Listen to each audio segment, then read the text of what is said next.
In our first video, we looked at the question of how wearing the hijab can reduce, but not eliminate, sexual harassment of women. In this second video, we're going to look at the culprits, men, and what Islam teaches them in order to eliminate sexual harassment entirely.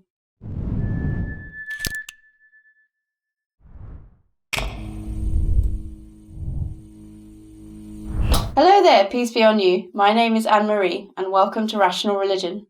We can all agree that sexual violence against women is unacceptable, and sexual harassment is something women have suffered from for a long time in silence. According to recent statistics, 1 in 5 women have been sexually harassed in their lifetimes.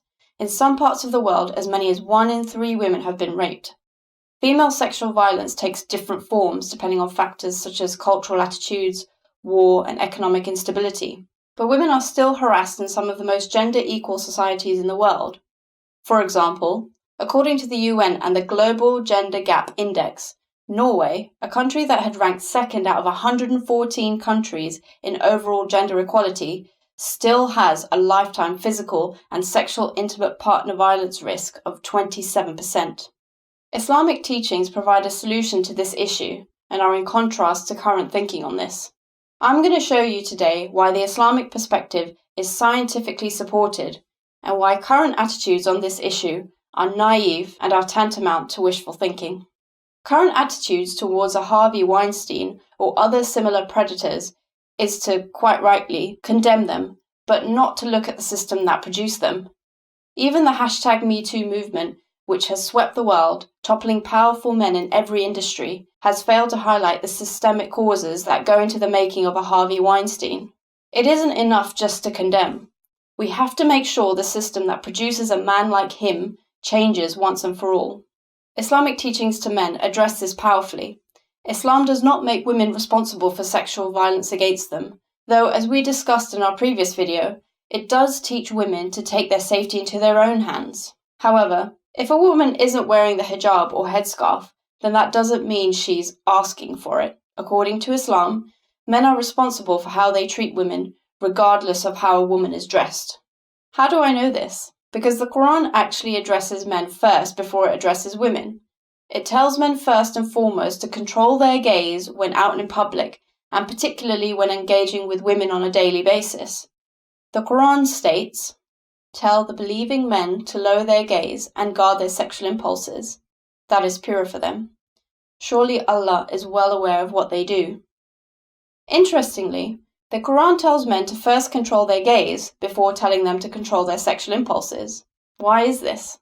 One study at Princeton University showed that men looking at women dressed in bikinis meant the men associated these images with tools and possessive verbs, such as I grab and I push.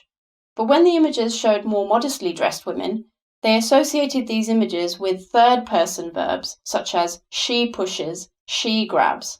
The author of the study noted it was quite a shocking finding, and that some of the men studied showed no activity in the part of their brain that usually responds when a person ponders another's intentions. Commentators at the National Geographic concluded that men who view scantily clad women see them as objects and so by extension dehumanize women as playthings for sexual gratification. The current approach regarding male-female interaction that we have in today's society, however, is naive of this. In the West, it's regarded as healthy for a man to watch pornography, and unhealthy if he does not. It's regarded as healthy for a man to gaze lustfully on women both publicly and privately, and unhealthy if he does not. Men are thus taught to gaze at women without control and then asked to exercise self-control once already aroused. This is a contradictory approach. It's akin to closing the stable door after the horse is already bolted. With men being the primary consumers of a woman's appearance and sexuality, it's incumbent upon them to change their behavior. This can only happen by teaching men from adolescence to control their gazes. Women must also take into consideration the power and impact that their visual appearance has on a man on a very basic, subconscious level. This realistic approach Islam proposes would have a profound impact on decreasing sexual harassment of women worldwide. In some conservative Muslim-majority countries, women are expected to cover up from head to toe, while men are neither expected nor taught the importance of controlling themselves. Thus, sexual violence and harassment abounds. On the other hand, in more gender-equal countries of Northern Europe, both men and women are not taught the values of modesty in their own respective spheres, and so sexual harassment remains a problem. Islam ultimately teaches that both genders have a role to play in bringing about peace in society, and that modesty of sight, control of one's impulses, and modesty of attire are the means to achieve that. That's it for today. Thanks for watching. Please check out our website www.rationalreligion.co.uk, check out our other platforms, and make sure to subscribe. Peace be on you.